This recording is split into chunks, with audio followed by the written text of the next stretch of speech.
and welcome to the Lobster Club, a brand new podcast dedicated to the wonderful Costa del Sol. I'm Nick Bell, and in this podcast, we are going to explore everything about this wonderful slice of España with the help of my co-hosts, Chris Marquez and Alex Ashmore. In this week's episode, we're going to be talking about the beautiful town of Alameda, some fantastic upcoming events, as well as the latest news and information straight from the Costa del Sol. So, without any hesitation, let me introduce you to my co-hosts. We've got the wonderful Chris Marquez. Hello, Chris. Hi, Nick. Great to be here. And we've also joined by the fantastic Alex up in Galicia. Hello, everybody. It's exciting. Well, I'm sort of channeling the Costa del Sol vibe and weather and hoping that means that Galicia stays sunny and not rainy as it's meant to be next week. Yeah, fingers crossed on that front. Well, like I say, we are a brand new podcast, everything dedicated to the Costa del Sol. However, at this moment in time, none of us actually reside there, which is quite interesting to say the least. However, we've all got a huge admiration and love for the place. So we thought we'd start off with a few introductions, tell us why we love the Costa del Sol so much, why we wanted to make this podcast, and then we'll get into the main meat of today's show. So, Chris, you first, if you'd like to introduce yourself. I'm Chris Marquez, 36-year-old. I live in Holland, born in Malaga, from a traditional Spanish family. And I'm excited to be here. I am originally from Benalmádena, born in Malaga City. Just a normal Spanish family, I think, hardworking people. My father is a taxi driver. My uncle was a taxi driver. My granddad was a taxi driver, but before, my granddad was one of the first firemen of Malaga Airport. When the airport was built, they needed firemen, and he was the first. He even has some kind of award of him putting out the first fire of airplane. And after that, he got offered a job as a bus driver to drive all the employees to the airport. So really cool. So a gentleman steeped in Costa del Sol history then, and maybe our anchor for that, because the next two co-hosts, myself and Alex, are actually born in England. But Alex, I know you've got a massive affection for the south of Spain as well, and plenty of connections too. Yes. So one of my mum's closest friends, best friend, used to live in Madrid and then moved down to a place near Marbella, Nueva Andalucía, quite near to Malaga, about probably 45 minutes outside. And ever since I was about 3 or 4 months old, I've been going out there every summer and lived there for a few months after my A levels. And it's sort of, I think that's how the connections developed, and, fell in love with the place. And, it's a second home. Yeah, certainly. Well, very similar to yourself, Alex. For me, I refer to it as a place I fell in love with. And to be fair, to hold my hands up a little bit, when I first thought about the prospect of going to the Costa del Sol, it was very snobbish of me to think, it's all red lions and English breakfast, and it's just been completely anglicized and it's going to be terrible. How wrong could I have been?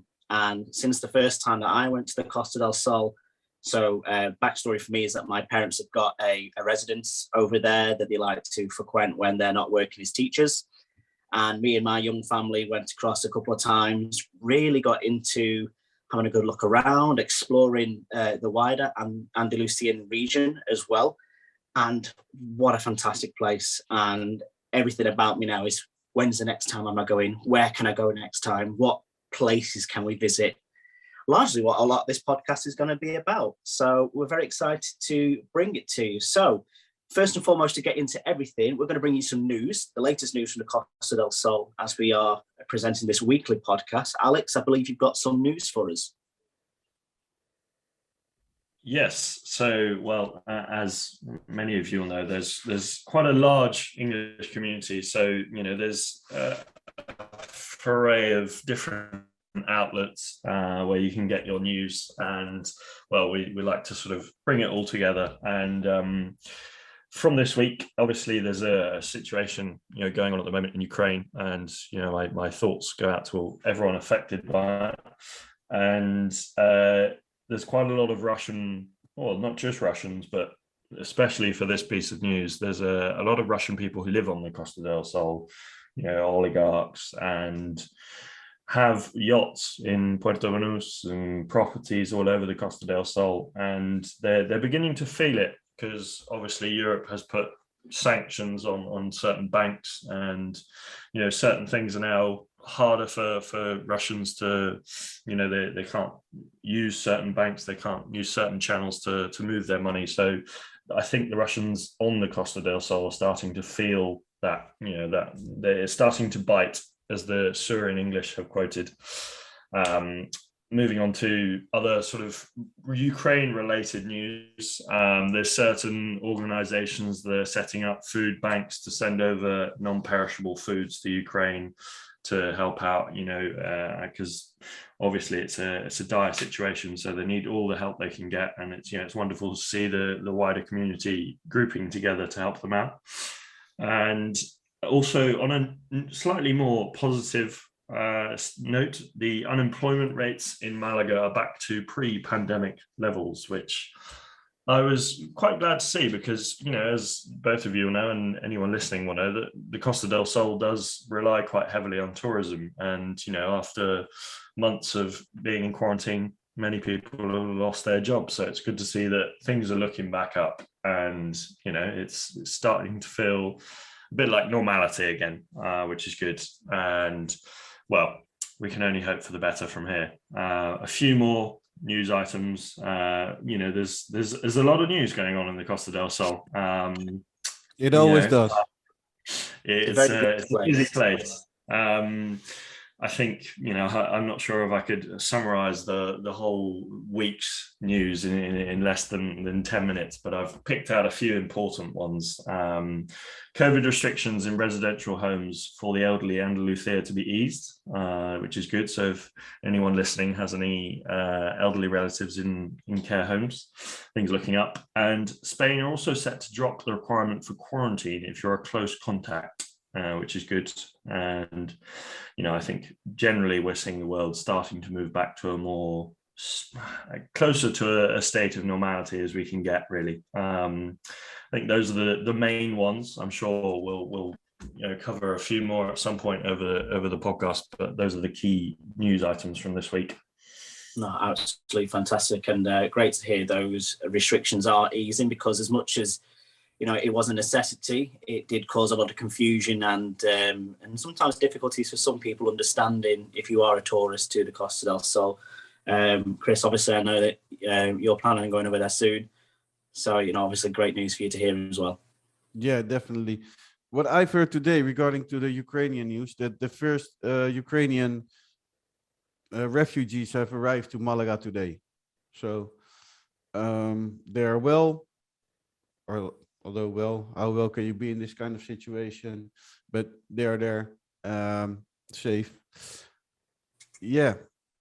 About the restrictions, I think it's all not so very clear what kind of restrictions there are in Spain, because it depends per region.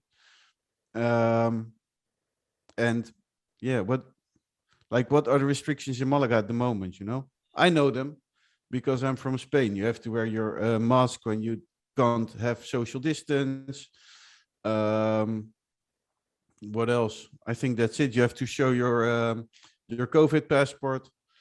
Well, on that note, actually, as of the 14th of February, COVID vaccination certificates to enter bars and restaurants and hotels, as well as hospitals and residence homes, are no longer required. So the Andalusian Health Minister, Jesus Aguirre, said that the government would not seek a court extension. Said the incident rate is going down and hospital pressure too. So that's to be honest, I was in Spain a few weeks ago, and the only place I had to show my vaccination passport was at the McDonald's.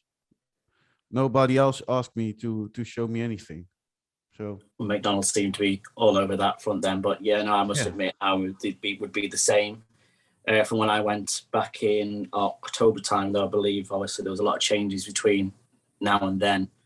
But certainly good to see that the Andalusian authorities are easing things nice and slowly and not maybe going gung-ho as some other places are, that we shall not name them, but fantastic that, like you both alluded to, we seem to be coming out the right side of the pandemic now and returning to some kind of normality. So on that note, let's return to some normality on this podcast. And the first thing we're going to discuss is every week we're going to deep dive into a certain part of the Costa del Sol, the Andalusian region, visiting a town or a place that may be of interest to you guys to explore once you're over here on your next visit. And so all of them are in the province of Malaga. That's important to know, because beside a Costa del Sol podcast, we are a bit of a Malaga province podcast, right? Yeah, nice and Malaga centric as well, because what is the easiest and best thing about Malaga is its connectivity to other places in the region as well, isn't it? So Alameda being in the Malaga province, about 40 minutes north of Malaga by bus, which you can catch from the central bus station as well, and just in case you were wondering. It's a small town well known for its white buildings. It's also known for the fields and fields of olives that surround it, but also known for its bandits, which its most famous and maybe most infamous resident being El Tempranillo. You guys might need to help me out with that El word. Tempranillo.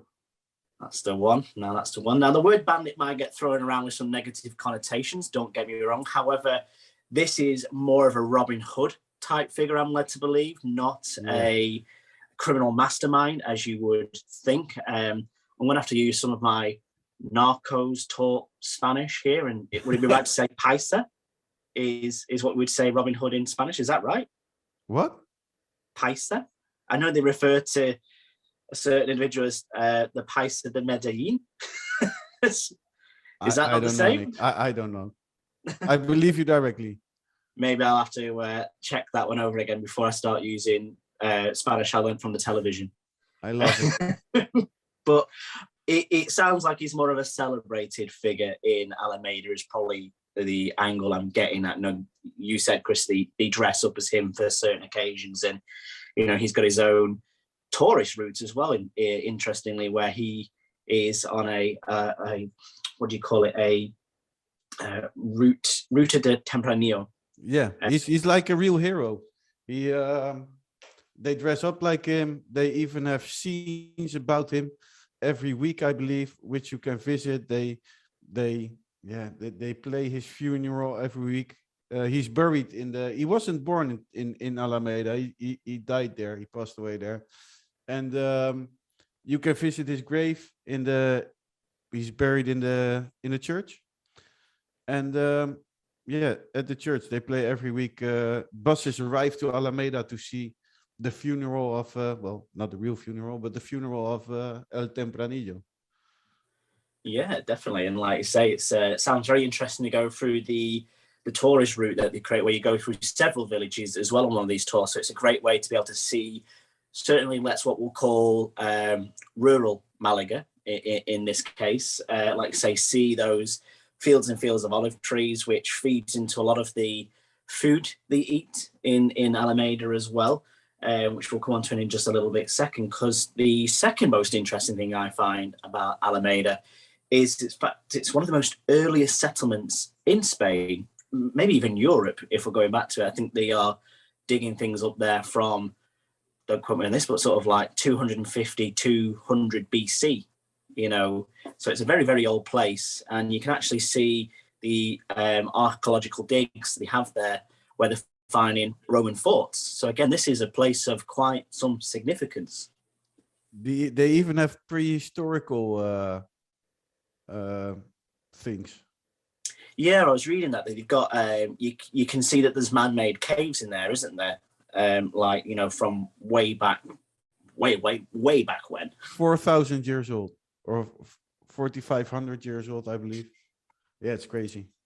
It's so Alameda obviously somewhere fantastic to go and see a little slice of history mixed in with a bit of infamy with our bandit there, but also a great place to go and eat. And you'll be pleased if you're a bit of a foodie like me.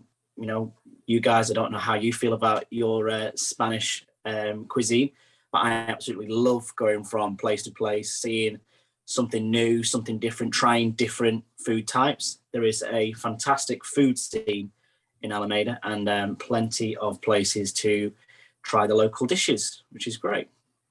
You know, but one thing is they do in Alameda, which I think is the best thing.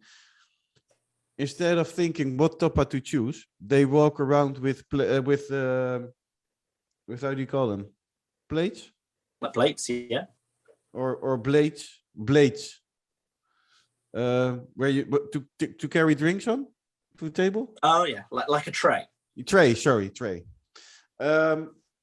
They just put 5 or 6 different tapas on it, and they walk around asking you what tapa you want. That's the way how they do it in Alameda, and almost every bar restaurant where they do tapas, that's the way for Alameda to offer tapas to the people instead of a menu. I think that sounds absolutely ideal, because that takes away maybe some of the choice. I don't know about you guys, but when you're sat in a restaurant in Spain and you're looking around the different tables and you're seeing, oh, I wonder what they've got there, or what's that they can try, and it kind of maybe takes the decision making out of it for you, and you might find something that you never thought you would try before as well, which is quite I think eels is the one I'm yet to try. I've not been brave enough just yet, but apparently they are quite a delicacy in the region, but maybe one day. They have they even have their own, what I call it, their own plate. The plate typically from Alameda, which is a porrilla de espárragos. A porra is a typical dish from Malaga. It isn't soup, but it has the same structure. And well, the porrilla of Alameda is one with asparagus. Which sounds lovely. Yeah. So it isn't soup. Everybody would say it's soup, but no, it isn't soup. The most famous porra is the porra de Antequera. That's from Antequera, but we go to Antequera another day. But this is the porrilla de espárragos from Alameda, which is their traditional food. Sounds absolutely delicious. So when we're going over in a few weeks' time, Alex, what is it? Just over 4 weeks from when I'll be there. Maybe it's worth us checking out when we are next there. So Alameda, 40 minutes by bus, just north of Malaga. Definitely worth a check out if you're into your history, your legends, and also your food as well. So that is the first time we'll do. At the end of the episode, we'll also select our next destination by random generator, which is going to be fun. We can have a bit of a play on that. But we go to our next section, which is called Typically Malaga. And this is where Chris is going to talk us through something that is very, kind of as the name says, really, typically Malaga. So Chris, over to you. Well, I don't know. You guys drink coffee, right? Only a little bit. Only a little bit. Alex, you? I love the stuff, and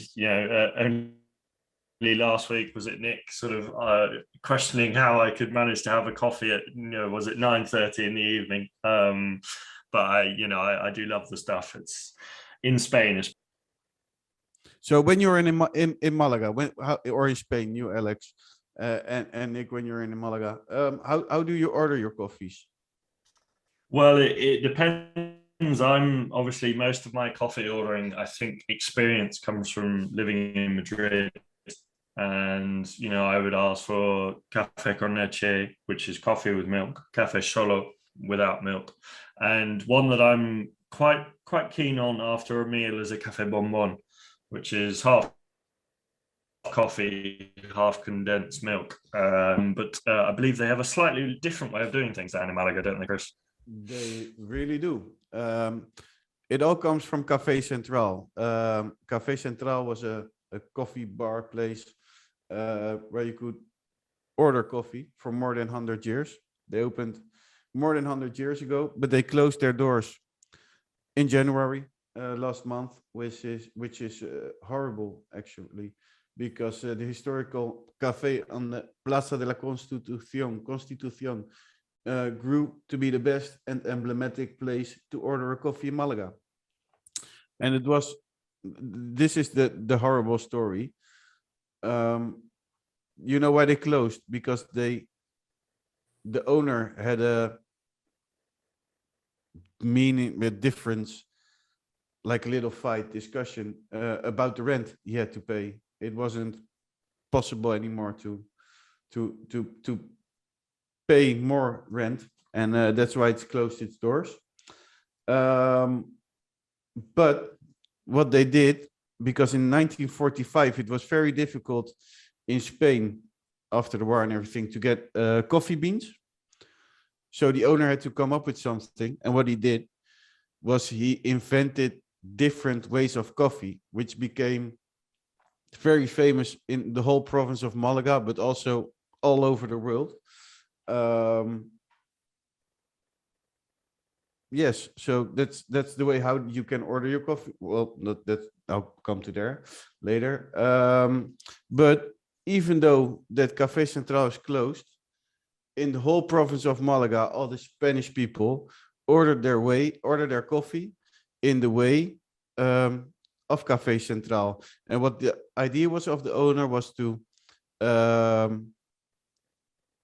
mix coffee with milk and then give them different names. So you have, for example, a solo is just coffee. A largo is coffee, 90% coffee and 10% milk. A semi-largo is 75% coffee and 25% milk. And solo corto is 60% coffee, and that's only coffee. It's like espresso. A mitad is 50% coffee and 50% milk. It says Spanish in mitad in Spanish means half. Entre corto is 40% coffee, 60% milk. Corto is 30% coffee and 70% milk. Sombra is 20% coffee and Sombra is 20% coffee and 80% milk. And the Nube is 10% coffee and 90% milk. And that's the one I drink, because I don't like coffee, but I drink coffee when I'm in Spain because it has 90% milk and a slight touch of coffee. So that's okay for me. And the last one, and that's the funny one, is no me lo ponga. And that means I don't want coffee at all. So you would get a empty glass. Oh, which is fair enough, to be fair. And that is good to know, because very much in my, I'm trying to learn Spanish, but I don't always, as you both know, get it 100% right. It's going to be a running theme throughout this entire podcast, which is going to be quite funny. But, I only know café con leche, por favor. And yeah, and that's fine. But then how much milk do you want? My wife says as well. Well, this is it. You really have always two choices, don't you? And my wife, for example, she's very much in that school of thought where she's like, well, actually, I only want this much coffee, maybe this much milk. But someday she'll wake up and she'll be like, I need a strong coffee, so I need to have that much. And I'm downstairs going, what? And you'll be with your finger doing what? How much was it? Yeah, but looking at the different pods going, what's all this about, type thing. But maybe when we go over to Spain in a few weeks' time, having this knowledge now, I might be able to get the exact coffee she needs without completely messing it up. So thank you very much for sharing that. I know I've certainly learned something, and I imagine Chris will put that on our socials as well, so the guys at home can have a little look for themselves too. But definitely worth a check out if you're going to be ordering coffee in Malaga sometime soon. So thank you very much, Chris. You're welcome. Lovely. Right. So on to the next part, and that is going to be a focus on what's on, but also just to take a little click back. When we are talking about typically Malaga as well, if anybody is interested to come on and talk to us on the podcast about maybe their bar and restaurant, their event space, maybe like a museum or one of those inflatable things in the sea that you find at Fuengirola. Yeah, what do you think of those? I'm a bit terrified of them, because it sounds weird because I've lived by the sea my entire life, but I am a very big fear of the unknown of the sea. What's beneath the surface kind of thing. I'm only scared of jellyfish. Exactly. What if there's a jellyfish in there? That's the only thing I'm scared of. I once paid 20 euros to go on one of those inflatable sea monsters, and then I was 5 minutes on it, and then I started to see jellyfish everywhere. Oh around no, it. not for me. There were jellyfish everywhere. So I've paid for an hour, and all I did was sit on top of it And just watch. and just watch the jellyfish, because I was scared as hell, because I didn't want to get stung by a jellyfish. But my friend who was with me, fun story, he jumped in the water once in the first 5 minutes, and he got stung twice in a second. Ooh. And tears were coming out of his eyes. I said, no, I'm staying here. I'm going to sit. I'm going to get a tan, and that's fine for me. I paid 20 euros for that. And it was funny because everybody was walking around us and like jumping and doing crazy. Sounds like sitting there. It sounds like you've definitely found a way to do it. And if I'll give you both a bit of a heads up, really, because amongst this group, there's myself and Chris who've got young children. Alex, obviously you being the younger of the three, don't have such a pleasure at the minute. But as I've got a 4-year-old daughter, the main thing that she'd like to do is, whilst we're walking down many of the fronts or promenades in the Costa del Sol, whether it's Fuengirola or Benalmádena or down Marbella, they are everywhere. And it's just that insistent, I want to go on that. I want to go on that. So far, I've managed to convince her it's not a good idea. I think this next trip, it's going to be the time I'm going to have to bite the bullet and go, all right, let's go on it then and conquer my fear. But it's more easy when they are 4, right? Because my son is 2, little Gavi is 2 at the moment. He's turning 3 in a week, week and a half. And when I say no, he starts screaming and shouting and crying. And they say it's normal for the age. So I don't worry, because he's the most wonderful kid there is on earth. But that's easy to say when you're a father, I think. But it gets better, right? I'm asking for a friend. I don't really want to shatter your your perfect picture there, Chris. Oh. But yeah, sure, it gets better. It definitely doesn't get worse. Okay. But no, to be fair with you, and on the whole, I always joke about this, to be fair. My daughter's absolutely fantastic and I wouldn't change for in the world. However, when they do learn to talk, and when little Javi definitely gets his full vocabulary like our Ruby does. Well, this will surprise you. I went to the doctor with him, it's like a consultant who checks little children to see how they grow, how their health is, if they grow good enough, but also like if they can talk, pick up stuff. And Javi has the talking level of a 5-year-old kid. Oh, wow. And I can tell you why. I'm not sure if my mother-in-law will listen to this podcast, or my sister-in-law. They talk so much. They don't stop talking. They always talk every second of the day.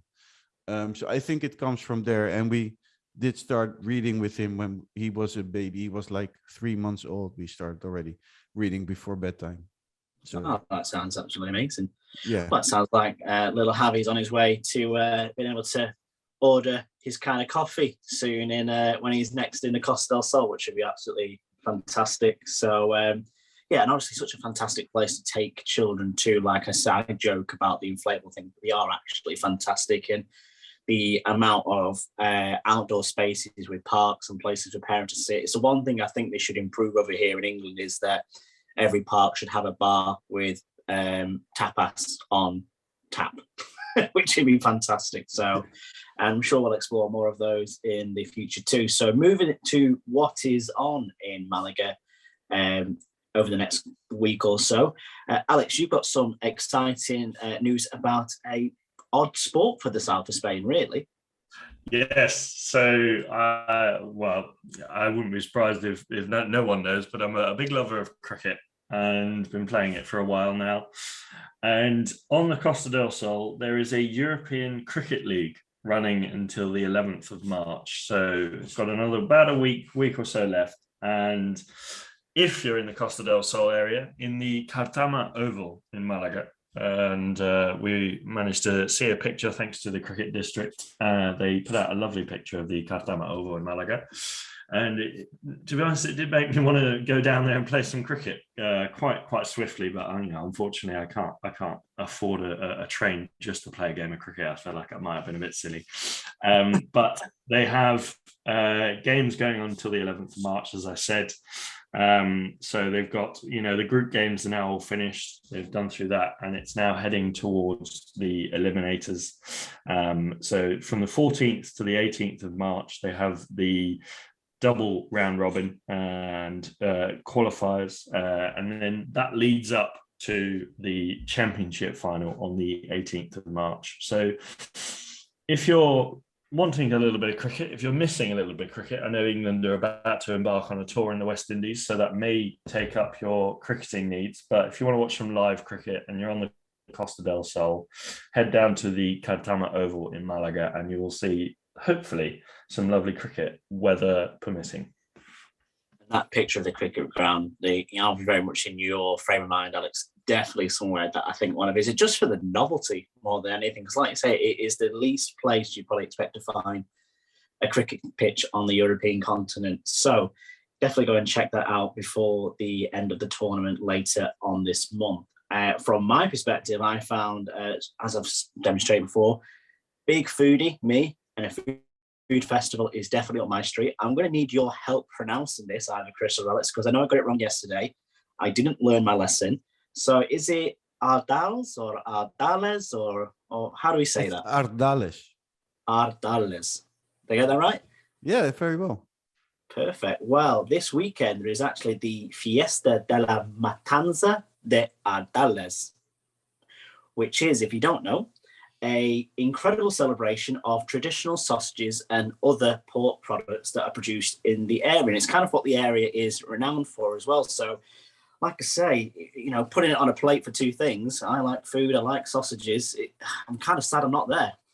You'd say a matanza is really like slaughtering the animals feast, a slaughter feast, like a traditional thing. So. Oh, we don't get to see part of that, do we? I was hoping it'd be more. It says here there'll be. Oh God, yeah! It says as part of the festivities, local women will demonstrate how the delicacies are made using the utensils of yesteryear. Yeah. That are slow pan to the camera there. Now that you've just revealed what that means to me, this is why we all need to learn Spanish. And then apparently there'll also be 20 market stalls where you can browse and purchase sausages, as well as things like olive oil and goat's cheeses, a lot of regional cuisines. But yeah, maybe if you are fancy enjoying your food at the festival, skip the first bit. If you love to see how it's done, then it's perfect. For example, am I used to it? Maybe in some kind, because it's part of the old Andalusian tradition. That's how they used to do back in the day. So that's a bit what they celebrate, going back to their tradition, and that's what they love in the south of Spain. So in every village, also in Alameda, you will find a museum with all of the elderly machines they used for farmers in the fields. Yeah, I did see that for Alameda as well. There is a farming museum essentially, and yeah, obviously with a lot of it related to olive. Mijas also has a farming museum with the same kind of things. So would you have to visit them all? No. Besides, I didn't tell you guys that I was close to being Alameda. I was very close. Recently or? No, a few years ago, I went to Antequera, and my granddad, who was still alive back then, said, no, we go this way. And my nephew, I was in the car with my nephew and my granddad. And my nephew said, no, that's like 40 minutes further driving to get to Antequera. And my granddad said, we're going to eat at Caserío de San Benito. I thought, okay. And my nephew and I didn't know what it was, but you don't go against your old man. So at the A45 between Antequera on the way to Alameda, there is Caserío de San Benito. And if you're ever in the area, go eat there because it's wonderful. Because it also has a small kind of old museum, and it's like alongside a provincial road, which is big. There's nothing around, and then you see the Caserío de San Benito, and there's like a museum with old stuff. Also, of course, of Tempranillo, that decade, and to bandits, but also farming and a lot of other things. And really great food. It's really traditional. It's famous. And we went there. So yeah, that was great. Sounds absolutely lovely. Oh, well, definitely go and check out. And don't get me wrong, I think obviously looking back at the traditions of things is very, very important for anywhere really. But yeah, I think they live it more in Spain, in south of Spain. So that's also a thing why we do the podcast, right? Yeah, exactly. Like you say, maybe a lot of people who are listening who are very interested in seeing how to explain, learn together. I don't know everything. You guys don't know everything. So yeah. Oh no, certainly. And then on to you, Chris, just in terms of what is on, or should I say what is ending soon. I know you put something out on the socials in regards to the carnivals that are happening all around the Malaga province, but I believe we've got some ending this weekend. Yes, the carnival started last Sunday or Saturday, and it's ending this weekend. And how? Today, Friday, as we record on a Friday, we have, it's busy now, the Gods and Goddess Parade in Calle Larios started at 2:00. But tonight, and that's fun, is the Batalla de las Flores. It's a flower fight. Is that cool? Also, yeah, that's quite interesting. That, yeah, definitely. So, and one of my favorite things, and that's really great, is the drag queen gala, which is tonight in the Plaza de la Constitución, and then tomorrow Carnival ends, or Sunday Carnival ends with the Goddess and Goddess Parade again, the kids games and performances on the Calle Larios and the Plaza de la Constitución at 12:00, and at 7:00 the parade and the burning of the Boquerón, which they do every year, and it starts at Calle Larios at 5:00. So if you want to see something, definitely go and see the drag queen gala and the burning and the parade of the Boquerón, the sardine. Well, sounds certainly something everyone can get on board with. And especially a lot of things to be doing. I'd like to really catch that. I don't know about you, but Alex, but I'd really like to see that throughout the festival. Next time I'm over, see if I can change some holidays around and really go and see that, because some of the pictures I've seen have been spectacular, to say the least. So yeah, that is everything that is happening with the carnivals and what is on in Malaga. So we are going to move on to the weather as well, if I can find it again.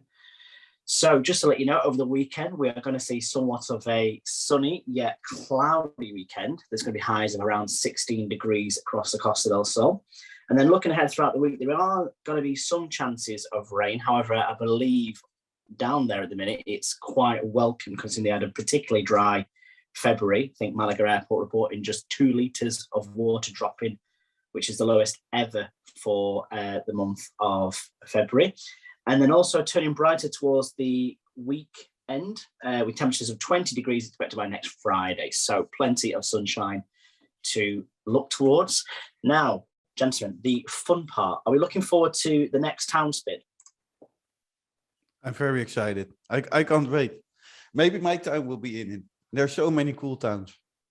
I think Because- it's worth mentioning for a comedic effect, when we'd already decided on Alameda before we, just started this week's podcast. And when we did the spin to see what would happen as a test run, Alameda came out out of all the 103 towns that we could have possibly picked. Alameda was the one that landed on when we spun it first. Yeah, very The province of Malaga counts with 103 different towns, which is crazy. And this frightens me in doing it this way, because I don't want to go to Malaga yet. And I don't want to go to Benalmádena yet. And well, there are a lot of places I don't want to go to yet, because they're like my number one. Well, it all comes down to the look of the spin. So I will get the spin underway. And Alex, if you could read out the winner when it appears on your screen. So hopefully the noise works with this as well, because it's great for effect. But let's go.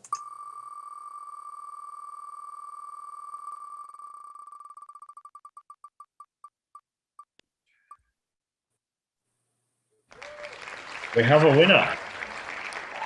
Yeah, and a little round of applause as well. I do love the sound effects. And well, Montecorto is our town for next week. So if you're on the Costa del Sol next week and you want a day trip maybe, and you're not sure where to go, or you're from Montecorto and you want to give some love to your town, then do get in touch. And yeah, looking forward to exploring the wonderful town of Montecorto next week. I was going to say, Chris, do you know where Montecorto is? Can't say I've heard of it myself. No, never been there. Know nothing of Montecorto. There are also a lot of like really small towns. I believe Alameda has almost 6,000 inhabitants, and Montecorto, I don't know how many they have, but it's probably less than Alameda. So it's fun to get to know them all, actually. Well, absolutely fantastic. We'll be looking forward to finding about all the information of Montecorto this week. This Saturday, gentlemen, brings us the end of our premiere debut, first ever episode of the Lobster Club. You've been absolutely fantastic, the pair of you, and been such an enjoyable first recording. So I'm going to say goodbye from me. Goodbye from Chris. Yes, definitely. Don't forget to subscribe, like, and follow. You can find us on Twitter, Facebook, and YouTube. And especially YouTube is important to subscribe. So you'll get a mention whenever a new podcast is out, and it's free. So please help us with your subscription. And if you have any questions, that's the funny thing.